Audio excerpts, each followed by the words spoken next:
kasih untuk kesaksiannya, Pak Edi, luar biasa. Memberkati kami bahwa Tuhan itu ajaib. Oke, sebelum saya melanjutkan, kapan hari ada teman saya juga lagi kena COVID, dia parah banget, nggak bisa bangun dari tempat tidur, panas, tenggorokannya juga panas, tidak bisa bangun dari tempat tidur. Dia telepon saya cuma ngomong begini, dia bilang, Pastor Deborah nggak punya belas kasihan, karena saya nggak ngomong kasihan, saya cuma bilang gini, bahasa roh aja kamu, saya bilang gitu. Dan ternyata betul, saudara, dia berbahasa roh.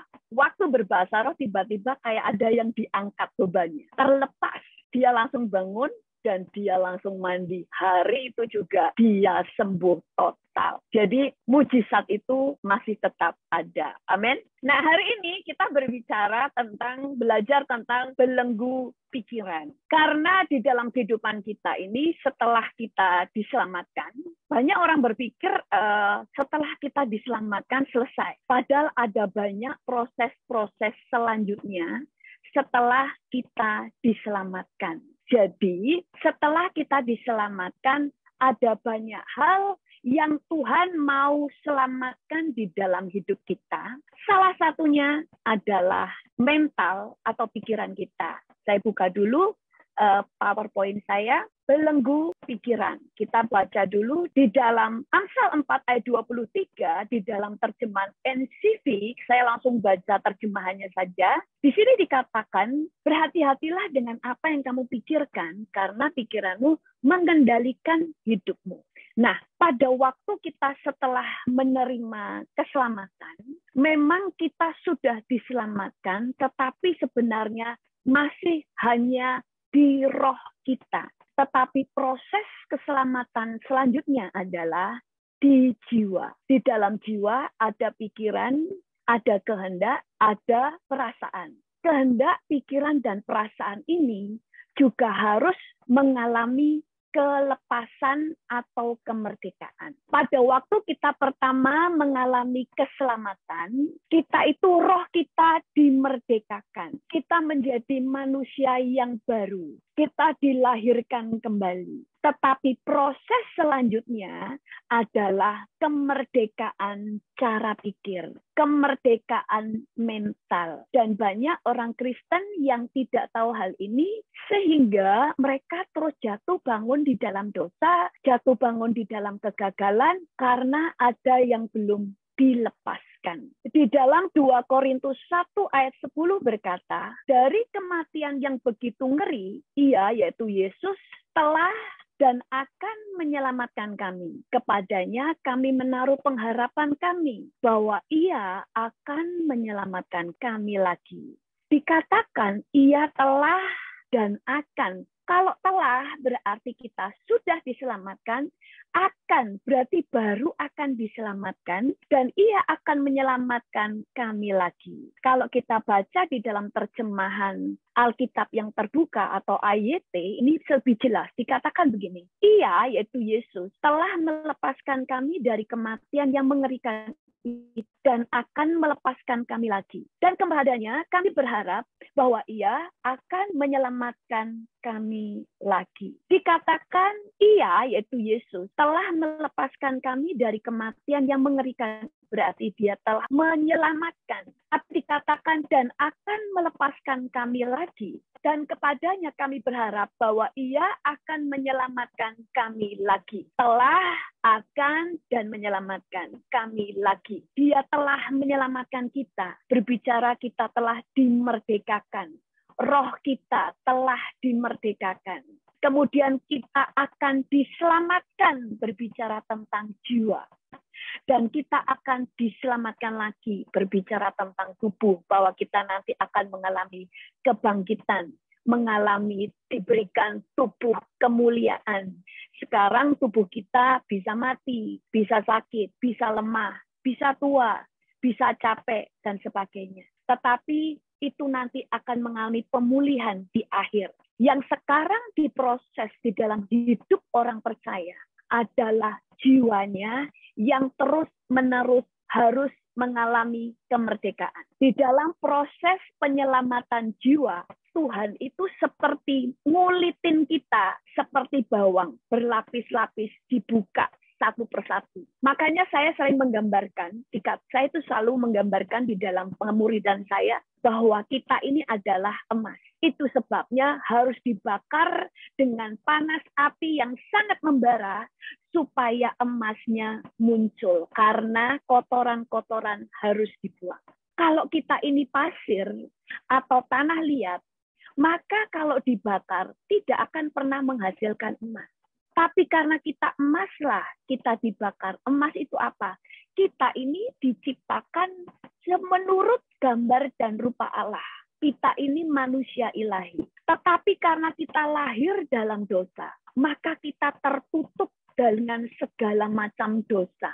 Sehingga kemuliaan Allah tertutup. Kalau emas itu tertutup dengan tanah dan sebagainya, makanya perlu dibakar sehingga semuanya itu dikelupas satu persatu sampai emas murninya muncul. Demikian juga dengan kita. Makanya proses di dalam memerdekakan jiwa itu prosesnya terus menerus. Bangsa Israel untuk mengeluarkan bangsa Israel dari Mesir hanya butuh beberapa hari. Tetapi untuk mengeluarkan mental Mesir dari hidupnya butuh 40 tahun. Mereka harus dikeluarkan dari mental budak, mental budaya Mesir. Semuanya itu harus dikelupas, harus dibongkar. Demikian juga dengan kita. Kenapa banyak orang Kristen jatuh bangun dalam dosa? Seringkali bukan karena kurang doa, tetapi ada mentalnya dan hatinya yang belum mengalami kemerdekaan total. Kalau kita masih punya banyak ikatan, saudara itu tidak akan bisa lari dengan cepat. Sama dengan kalau ada seekor raja wali, salah satu kakinya diikat dan talinya mungkin 1 meter. Dia bisa terbang, tapi setiap 1 meter dia pasti jatuh lagi. Karena ada ikatan yang belum dilepaskan. Demikian juga dengan hidup kita. Maka firman Tuhan setelah menyelamatkan anak-anak Tuhan, Tuhan berkata, biarlah kita ini memperbarui cara pikir kita. Firman Tuhan katakan, jadikan segala bangsa murid dan ajarlah mereka. Dikatakan jadikan murid, lalu ada firman Tuhan katakan ajarlah. Kenapa? Ada mental atau cara pikir yang harus dimerdekakan. Tidak hanya dimerdekakan, tetapi diubah dengan cara pikir yang baru. Kita harus tahu, setelah kita mengalami keselamatan, kita harus mengalami pemulihan di jiwa. Di dalam jiwa kita ada banyak hal, banyak ikatan-ikatan yang harus dilepaskan. Yang pertama, kita harus mengalami pemulihan gambar diri yang rusak. Orang yang punya gambar diri yang rusak, dia seringkali punya masalah pada waktu dia harus berlari. Saul salah satu orang yang punya gambar diri yang rusak. Makanya dia selalu insecure untuk dirinya sendiri. Dia selalu merasa tidak aman. Dia selalu merasa takut disaingi dan sebagainya. Karena gambar diri yang rusak. Kemudian yang kedua, luka batin. Orang yang tertolak. Orang yang kepahitan adalah orang-orang yang harus mengalami kemerdekaan dari luka batinnya. Ada banyak orang yang pemarah, nggak bisa kontrol emosinya. Pertama kalau ditanya, mungkin dulunya punya kepahitan atau tertolak di keluarga. Biasanya mereka nggak ngaku. Ketidakjujuran membuat orang itu tidak bisa sembuh, tidak bisa pulih. Karena selalu dasar pemulihan adalah kerendahan hati. Mau untuk dibongkar siapa dirinya. Luka batin merusak hidup seseorang. Kemudian yang ketiga, segala macam ikatan. Ada orang-orang yang terikat pornografi. Ada orang yang terikat dengan kebodohan. Ada orang yang terikat dengan kuasa-kuasa gelap, perdukunan, susuk, dan sebagainya. Di dalam jiwa ada banyak hal yang harus dipulihkan, harus dimerdekakan. Roh kita sudah dimerdekakan, tapi seringkali jiwa masih terbelenggu, pikiran masih terbelenggu. Kita nanti hanya bicara pikiran, tetapi saya bicara dulu tentang keseluruhan jiwa. Yang keempat, mental block. Mental block adalah orang itu percaya sesuatu yang negatif,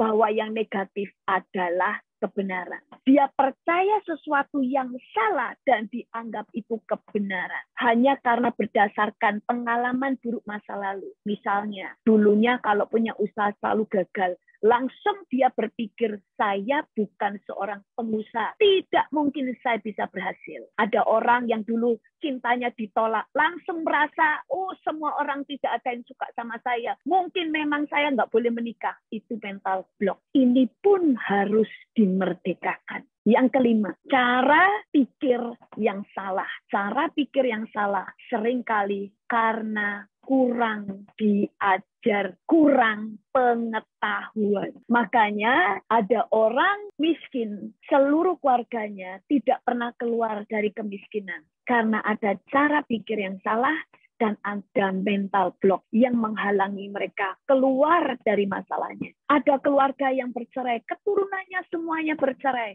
Seringkali bukan karena kutuk atau roh jahat, tetapi karena ada cara pikir yang salah, yang belum diperbaharui. Yang keenam adalah kebudayaan yang salah. Yang ketujuh, ada yang namanya sakit mental yang tidak disadari orang. Sakit mental adalah orang itu kelihatan normal, tetapi ada sakit mental yang tidak terlihat. Jadi, ada 7 hal di dalam jiwa kita yang harus dimerdekakan. Berarti banyak kan? Makanya ada banyak orang yang tidak mengerti ini dan hidupnya terus jatuh bangun dalam masalah. Kalau mati, selamat. Ya selamat. Tetapi kadang hal-hal ini membuat dia akhirnya kecewa kepada Tuhan.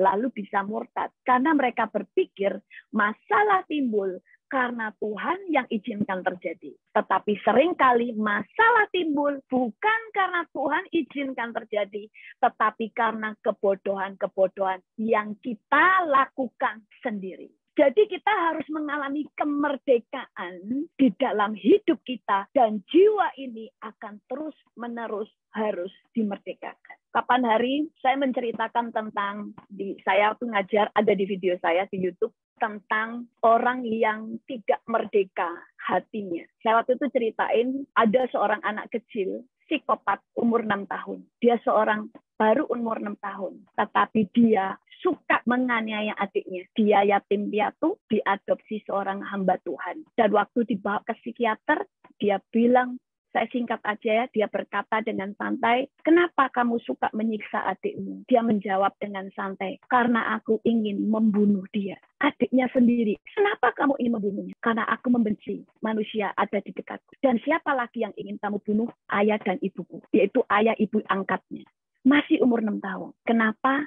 Karena hatinya rusak. Karena waktu umur 1 tahun, ibunya meninggal waktu melahirkan adiknya. Lalu ayahnya menyiksa dia dan memperkosa dia hampir setiap hari. Dan itu menimbulkan luka hati dan dia membenci semua orang. Sampai dia diterapi, dipulihkan hatinya, sampai diajari ini setan, ini Yesus, ini kebaikan, ini kejahatan, diajar, dikorek. Dia ini psikopat karena orang psikopat itu tidak punya belas kasihan, tidak pernah merasa bersalah. Lalu dia mengalami pemulihan. Setelah pulih, waktu ditanya, apa yang kau pernah lakukan kepada adikmu dan orang-orang yang kamu sakiti? Dia nangis. Pada waktu dia nangis, dia katakan, jangan cerita hal itu. Aku tidak mau lagi mengingat hal yang itu. Karena waktu dia menangis, semua orang tahu hatinya sudah sembuh. Karena waktu itu dia nggak pernah nangis. Kalau lihat orang sakit, dia tidak ada empati. Binatang-binatang yang ada di dekatnya itu, burung-burung diputus semua kepalanya. Jadi sadis. Ada anak lagi yang umur 13 tahun. Membunuh anak 4 tahun. Dia bunuh dengan sangat sadis. Dia dibantam dengan batu dada anak kecil itu karena dicekik berkali-kali nggak mati, disumpal nggak mati, dipukul kepalanya tetap nggak mati, dia hancurkan dengan batu, lalu di duburnya itu ya ditusuk sama kayu, sampai FBI berkata ibunya nggak boleh lihat karena terlalu sadis. Karena anak kecil ini pada waktu dia masih kecil, ibunya selalu ngata-ngatain dia karena ibunya bercerai. Dia katakan, bapakmu itu loh gak suka sama kamu. Dia meninggalkan kamu. Dia tidak suka. Dia benci sama kamu. Dia terluka. Ibunya pernah menggugurkan dia, nggak gugur-gugur, sehingga dia ada cacat, ada keanehan, sehingga di sekolahnya selalu dibully.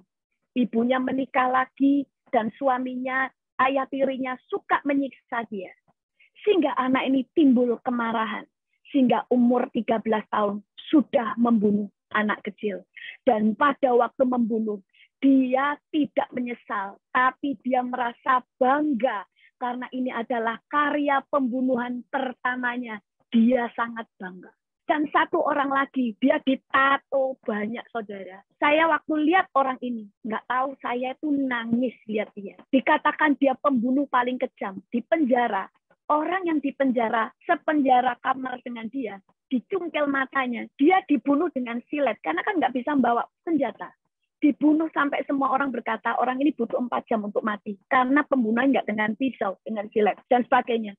Orangnya sangat sadis. Tapi waktu lihat dia, saya nggak lihat dia sadis. Saya melihat ada kekosongan di dirinya. Dia butuh kasih. Dia butuh cinta. Ternyata betul. Waktu saya baca, ternyata waktu dia masih kecil, ibunya bercerai dan punya ayah tiri. Ayah tirinya itu punya ponakan-ponakan ya. Ponakan-ponakannya di situ. Anak ini selalu diikat, tidak boleh ikut makan. Kalau makan, harus makan seperti binatang, harus makan di lantai. Dan ponakan-ponakan omnya suka ngelempari dia dengan batu. Tidak ada yang bela. Sampai dia tanya sama mamanya, "Mama, kenapa kamu nggak bela saya?" Mamanya tidak pernah menjawab. Sehingga ada luka hati. Dia ngerasa tertolak. Anaknya ganteng, saudara. Kalau yang tadi yang umur 6 tahun itu cewek. Yang 2 ini cowok-cowok. Yang 1 ini orangnya, yang satunya ya ampun, orangnya wajahnya lucu, ganteng, yang imut-imut gitu. Tapi sudah gede itu tatoan seluruh wajah. Makanya kenapa Tuhan itu yang pertama Tuhan perhatikan adalah hati. Itu sebabnya orang percaya kenapa gereja pelayanan yang bisa menyentuh jiwa adalah yang banyak mengalirkan kasih. Bukan doktrin yang utama, tetapi kasih dan belas kasihan. Itu memulihkan karena hati harus mengalami pemulihan. Tetapi setelah hati ada yang lainnya, yaitu mental. Tapi pemulihan nggak bisa tanpa Yesus, saudara ya. Ada anak juga nakal seperti ini. Hanya dibawa ke psikiater. Dia hanya sadar, tapi setelah itu menjadi penjahat lagi. Tapi orang dibawa Yesus mengalami benar-benar kesembuhan. Karena Yesus menyentuh sampai ke dalam. Makanya orang ini harus dibawa mengampuni. Tanpa pengampunan tidak akan pernah terjadi kesembuhan batin. Itu sebabnya kenapa Tuhan mengajar pengampunan, melepas pengampunan, melepas pengampunan. Keluarga-keluarga yang berantakan harus mengalami pemulihan mulai dari hati. Iblis suka dengan orang yang penuh dengan kepahitan. Karena orang yang penuh kepahitan, yang tidak dipulihkan, akan melahirkan orang-orang yang pahit. Orang-orang yang menyiksa anak-anak ini tadi, orang tua yang menyiksa anak-anak tadi, sehingga anak-anak ini menjadi penjahat. Mereka juga yang menyiksa juga adalah produk orang-orang yang pahit. Orang pahit akan melahirkan orang pahit. Itu sebabnya kita dipulihkan untuk memulihkan. Karena hanya orang yang pulih yang bisa membawa pemulihan. Lalu tadi kita mulai melihat ya tentang jiwa ya. Setelah batin, tadi luka batin, gambar diri yang itu sudah ya hal yang lain. Kita akan bicara tentang cara pikir yang salah dan mental block. Tetapi sebelum itu saya akan memberikan ada 2 senjata iblis yang powerful. Yang pertama adalah dusta. Makanya iblis itu yang paling bahaya adalah mulutnya dengan dusta. Saudara, kalau kita ada di dalam hadirat Tuhan, senjata iblis memang ada panah-panah api si jahat. Tetapi panah api si jahat tidak bisa menembus orang percaya. Karena ada perlindungan Tuhan dan ada api ilahi. Ada api Roh Kudus. Itu yang akan membakar setiap panah api si jahat. Tetapi yang bisa membuka celah atau membuka perlindungan adalah kita. Dengan apa? Pada saat kita percaya dengan dusta yang diucapkan oleh iblis. Senjata yang kedua selain dusta adalah manusia. Manusia yang penuh dengan kepahitan adalah tunggangan iblis. Karena manusia yang pahit adalah tempat pijakan iblis. Dia buka celah. Iblis bisa punya pijakan di hatinya. Dan manusia adalah senjata yang powerful. Iblis tidak bisa tiba-tiba menghancurkan rumah tangga saudara. Iblis tidak bisa tiba-tiba memecah belah pernikahan, tidak bisa memecah gereja, tetapi iblis memakai manusia yang hatinya mengalami pahit, luka, untuk menghancurkan banyak orang, menghancurkan pernikahan, menghancurkan keluarga, menghancurkan gereja, menghancurkan persahabatan. Karena iblis akan memakai manusia-manusia yang pahit untuk memperkatakan perkataan fitnah, provokasi, mengajarkan hal yang tidak benar, menyesatkan, dan banyak hal. Senjata yang powerful di tangan iblis adalah manusia. Sama dengan Tuhan, senjata ilahi yang powerful adalah anak-anak Allah. Maka Tuhan katakan, kita seperti anak panah di tangan pahlawan. Jadi, kita mulai melihat bagaimana hidup kita setelah diselamatkan. Jangan selesai hanya terima Yesus. Karena pada waktu saudara masih hidup, maka saudara harus mau diproses. Proses tidak akan bisa berjalan dengan baik tanpa respon kita dengan benar. Memang firman Tuhan katakan Tuhan itu seperti penjunan yang akan membentuk tanah liat. Masalahnya tanah liat lebih gampang untuk dibentuk karena dia tidak punya hak untuk memilih. Tapi Tuhan membentuk kita lebih sulit karena kita punya hak untuk memilih. Kita bisa melarikan diri, kita bisa menolak untuk bertobat, kita bisa menolak untuk diproses, kita bisa menolak untuk terbuka dan jujur. Sekarang setelah hati mengalami pemulihan, kemudian di pikiran. Karena di dalam jiwa ada pikiran, ada kehendak, ada perasaan. Di dalam pikiran ada yang namanya mental block. Mental block itu terjadi karena 8 hal. Nggak tak tulis ya di situ. Mental block itu terjadi karena trauma. Makanya saudara itu harus tahu diri saudara mana yang belum dipulihkan. Makanya ada pernikahan yang hancur bukan karena orang ketiga, bukan ada orang lain, tapi karena salah satu orang yang cara pikirnya belum diubah. Mental block karena trauma. Ya tadi saya gambarkan, misalnya ada orang yang mau buka usaha selalu gagal, akhirnya merasa saya memang tidak bisa punya usaha. Padahal masalahnya hanya karena dia kurang pengetahuan dan kurang pengalaman. Makanya di video-video saya atau di khotbah-khotbah saya setiap kali saya mengajar, orang Kristen nggak cuma butuh doa, tapi butuh hikmat dan pengetahuan. Di kitab Amsal selalu diulang-ulang, engkau perlu hikmat dan pengetahuan. Dua hal ini tidak boleh tidak ada. Maka Tuhan katakan kamu harus cerdik seperti ular dan tulus. Kalau di terjemahan lain, cerdik ini diterjemahkan sebagai orang yang smart, orang yang pintar adalah orang yang punya pengetahuan. Di terjemahan lain juga dikatakan dia adalah orang yang bijaksana. Dia adalah orang yang cerdas. Jadi kita ini harus bijak. Pikiran kita, tadi firman Tuhan katakan, jagalah apa yang kamu pikirkan, karena pikiranmu yang akan mengendalikan kamu. Iblis yang selalu serang dari hidup manusia. Yang pertama pikirannya, yang kedua hatinya. Dua ini yang selalu diserang oleh iblis. Makanya iblis itu kalau serang orang Kristen, kalau cuma ngebom gereja, saudara bisa maafkan. Maka iblis itu cuma ngebom gereja hanya supaya saudara nggak beribadah. Tapi untuk membuat saudara berdosa, dia akan senggol hati saudara. Dan untuk membuat saudara tidak bisa berkembang, tidak bisa bertumbuh, iblis buat saudara punya mental block. Pikiran yang berpikir negatif, pikiran yang salah. Tadi yang pertama karena trauma, yang kedua karena minder, itu mental block. Karena minder. Ketiga mental block itu ada karena pikiran atau pengetahuan yang salah. Yang keempat adalah karena tidak mau belajar.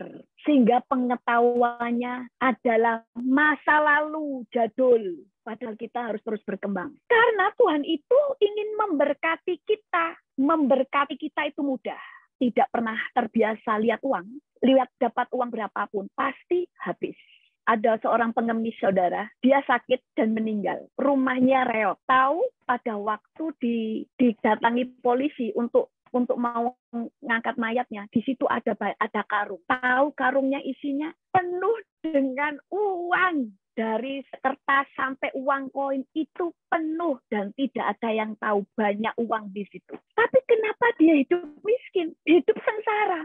Karena dia tidak tahu uangnya mau digimanain. Jadi masalahnya bukan pada uang yang dia dapat, tapi seberapa mental block yang menguasainya. Makanya orang itu kalau keluar dari masalah, selalu dimulai dari dimerdekakan cara pikirnya. Diajar. Kemudian adalah membandingkan diri dengan orang lain, mengakibatkan mental block, selalu merasa dirinya kurang karena membandingkan diri dengan orang lain. Padahal setiap orang adalah unik, setiap orang punya kelebihannya masing-masing. Kita ini baru bisa jadi bintang kalau kita fokus dengan kelebihan kita dan pertajam.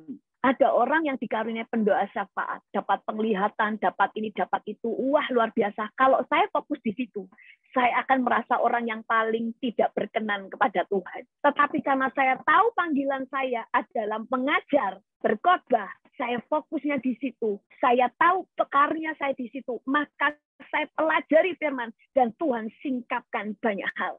Karena saya lebih fokus dengan panggilan saya dan kelebihan saya tidak fokus dengan kelebihan orang, tapi kelebihan orang lain saya pakai untuk melengkapi saya. Ada pendoa syafaat yang kalau dapat penglihatan nyata ini doa dapat jawaban digambarin dan itu lengkap dengan firman yang saya sampaikan. Jadi saya menyampaikan firman Tuhan, orang ini dapat penglihatannya. Kalau saya nggak perlu iri, tapi saya melihat dia adalah partner yang kuat bagi saya. Kemudian mental block itu timbul karena mengasihani diri sendiri. Terlalu mengasihani diri. Kalau saja ada orang yang mengasihi saya, kalau saja ada yang memperhatikan saja, kalau saya saja orang tuaku nggak seperti ini, kalau saja, kalau membuat mental block bahwa merasa aku tidak bisa berbuat apa-apa, aku tidak bisa kemana-mana, karena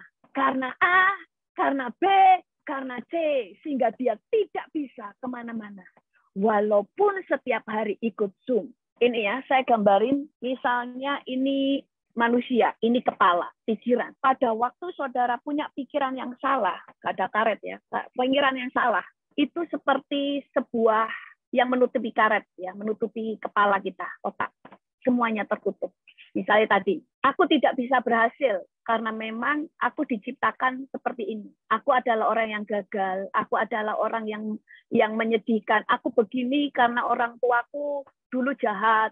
Aku itu jadi orang jahat karena orang tuaku. Aku begini karena kemiskinan. Aku begini karena nggak disekolahkan. Aku begini karena pendetaku tidak mendukung aku. Itu semuanya mental block. Tidak bisa kemana-mana. Dan firman Tuhan yang disampaikan itu akan memutus. Firman yang jadi disampaikan itu mutus semua.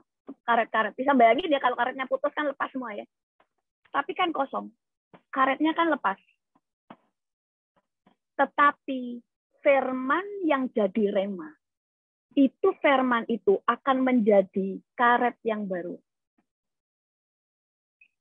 Kebenaran yang kemudian mengikat perikaranya.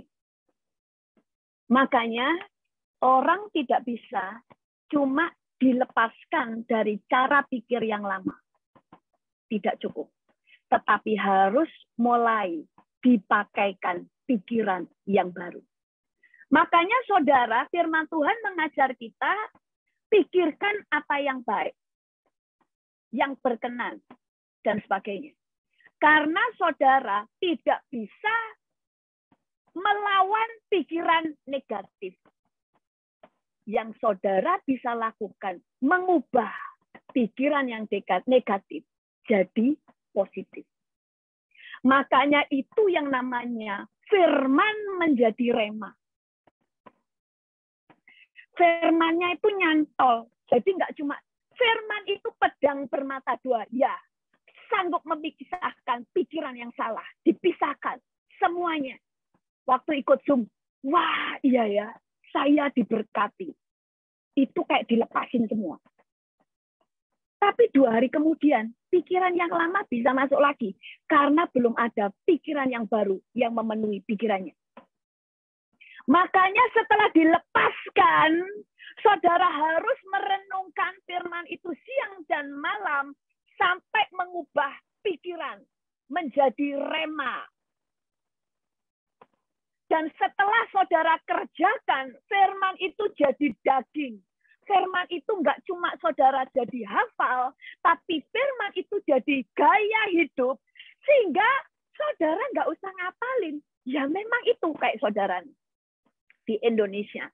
Nggak usah diajarin, kalau panggil orang paling lebih tua, bisa panggil Cece, Koko, atau Tante, atau Om kepada orang yang lebih tua lagi. Karena sudah jadi budaya, saudara selalu mengerjakan. Waktu ketemu orang yang lebih tua, otomatis. Pertama-pertama di Amerika, kita itu kalau langsung manggil nama nggak enak. Sudah jadi gaya hidup. Sampai mereka selalu ngomong, nggak usah panggil sir atau ma'am, panggil aja nama. Tapi ini masih kagok. Mau langsung panggil, hai Edi, kok nggak enak ya? Hai Catherine, nggak enak. Kayaknya harus ada meme-nya, ada sir-nya, dan sebagainya. Sampai, nah itu yang namanya firman jadi daging. Makanya hidup kita, sudah jam berapa ya saya? Belum waktunya habis. Jadi, kita ini harus dimerdekakan dalam cara pikir. Cara pikir itu harus dengar pengajaran firman yang benar. Itu mengubah sampai jadi rema. Makanya saudara hanya bisa bertumbuh kalau pikirannya sudah diubahkan.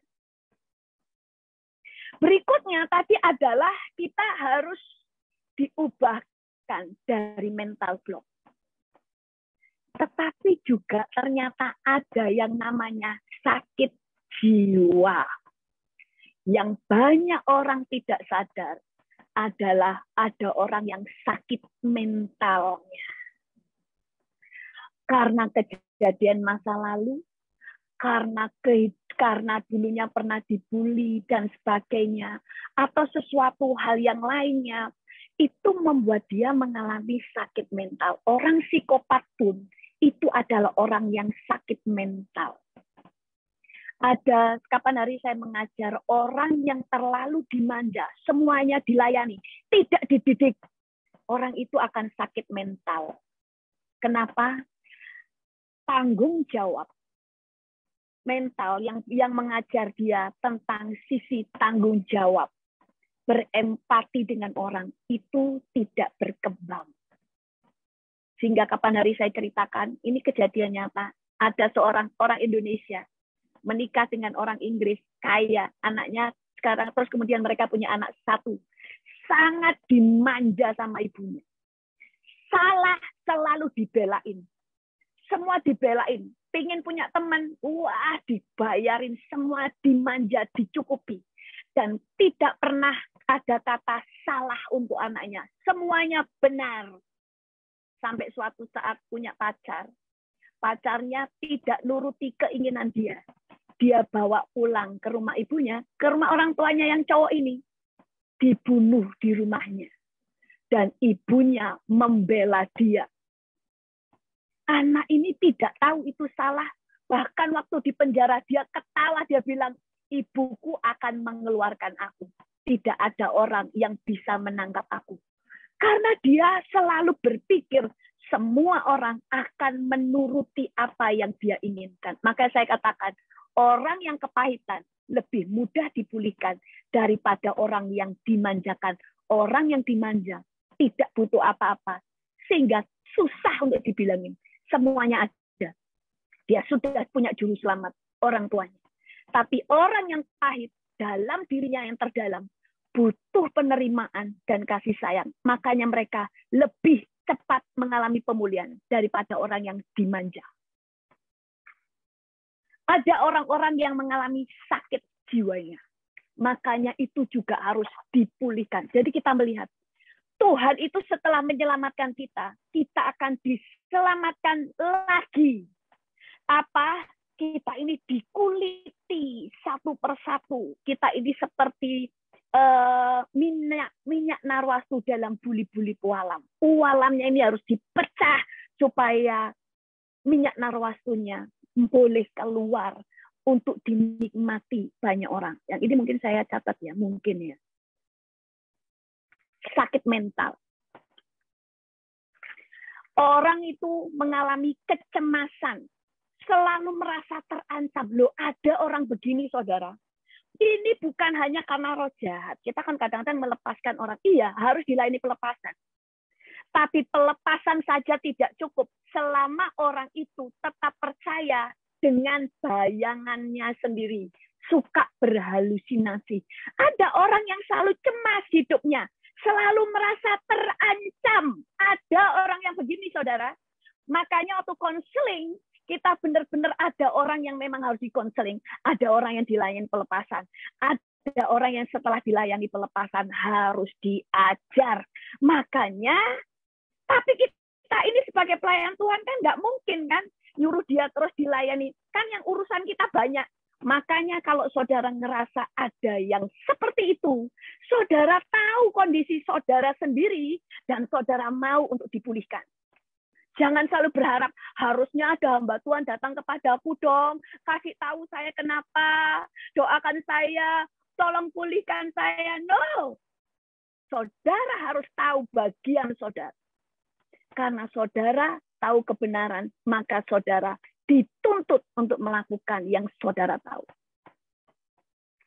Kemudian yang kedua, ada orang yang selalu percaya, ada orang yang selalu bisa membaca pikirannya.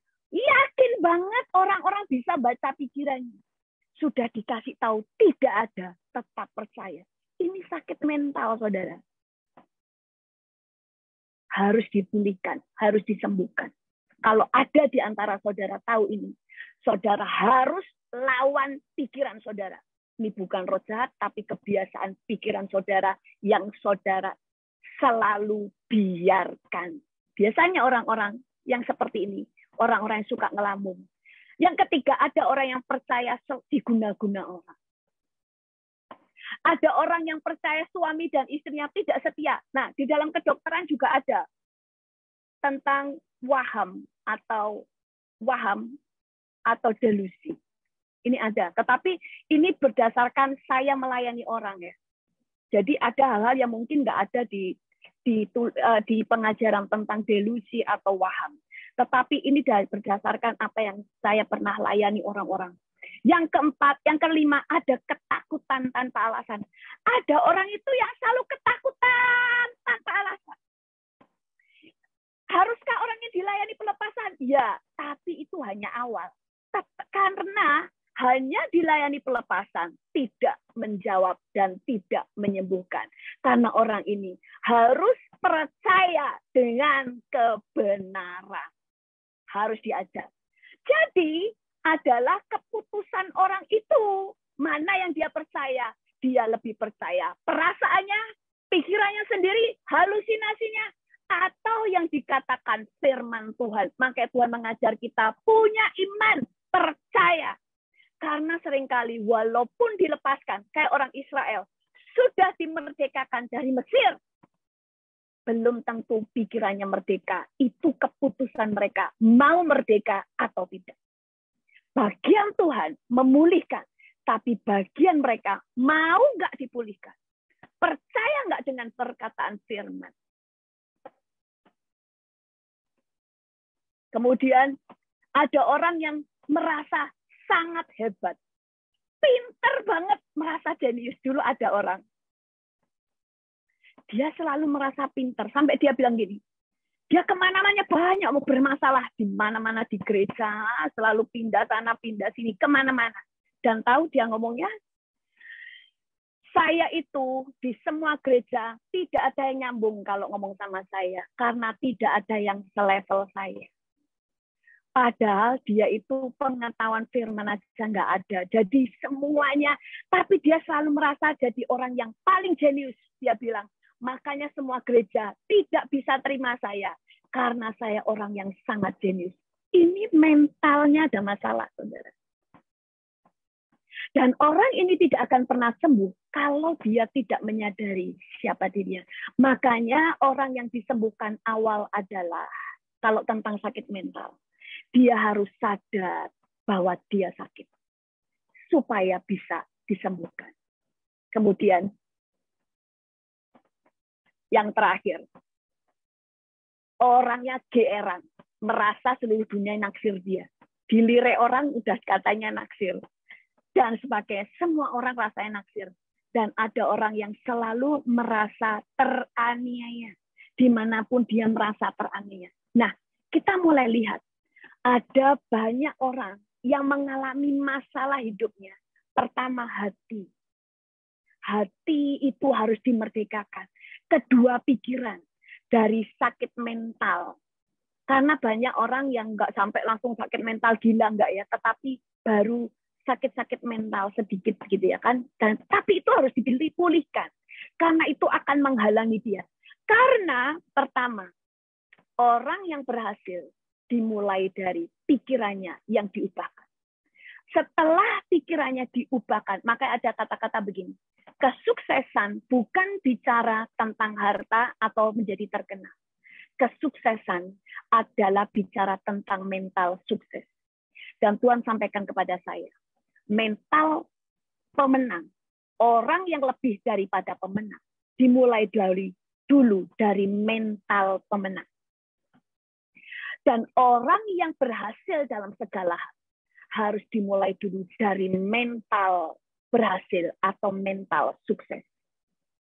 Dan orang-orang yang bisa imannya bertumbuh adalah orang-orang yang punya mental percaya bahwa apa saja yang dibuatnya berhasil.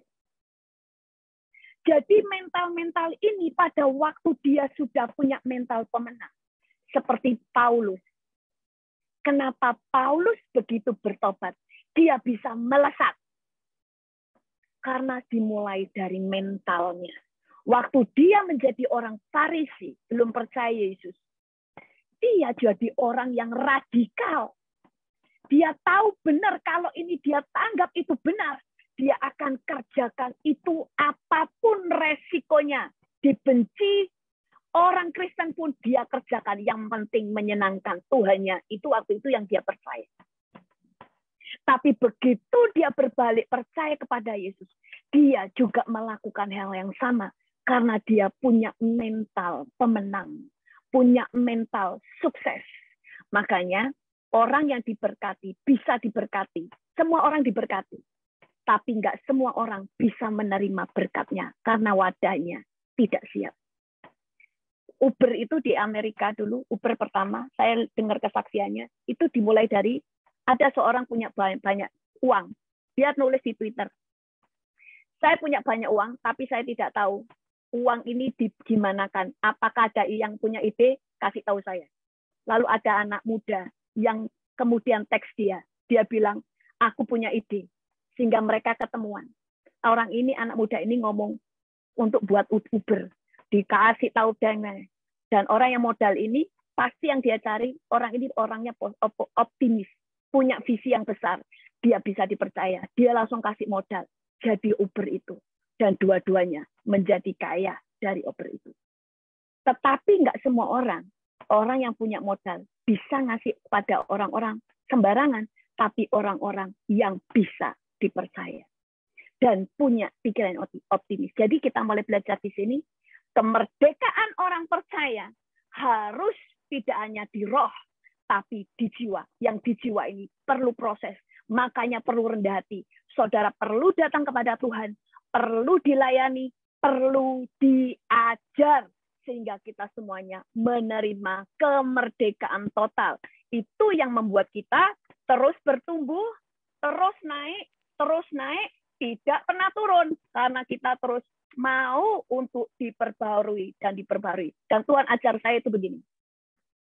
Orang yang mengalami kemerdekaan total adalah orang yang pertama, tidak takut malu, tidak takut kehilangan, tidak takut mati.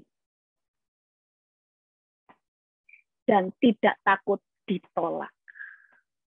Tidak takut malu, tidak takut mati, tidak takut gagal, tidak takut ditolak. Tidak takut kehilangan. Tuhan itu ajar itu.